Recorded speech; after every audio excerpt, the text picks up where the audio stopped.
Il-mobilità għandha rwol importanti fil-ħajja tagħna ta' kuljum.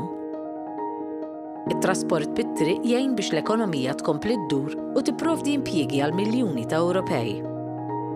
Iżda huwa wkoll responsabbli għal 20% tal-emissjonijiet kollha tal-gassijiet serra fl-Ewropa. Karozzi aktar effiċjenti jgħinuna niġġieldu l-bidla fil-klima, innaqsu t-tniġġis, intejbu l-arja li nieħdu u nifrankaw il-flus. Madwar id-dinja n-nies iridu karozzi aktar ekoloġiċi. Din hija opportunità kummerċjali kbira għall-industrija tal-karozzi tagħna, sfida ġdida għall-inġiniera tagħna. L-Ewropa għandha tkun fuq quddiem, mhux biss fil-manifattura tal-karozzi, iżda wkoll fil-produzzjoni tal-batteriji.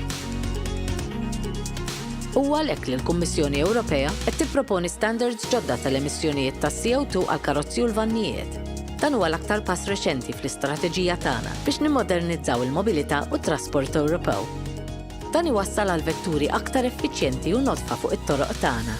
Aktar u aktar nies se jsuqu karozzi b'emissjonijiet baxxi jew mingħajr emissjonijiet.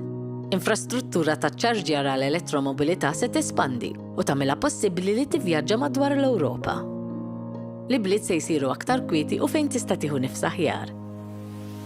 B'hekk dan iċ-ċaqliq huwa opportunità biex in-negozji Ewropej jibqgħu fuq quddiem fit-telieqa globali biex iċ-ċittadini jgawdu kwalità ta' ħajja aħjar u għalina lkoll biex nimxu lejn futur nadif b'karbonju baxx.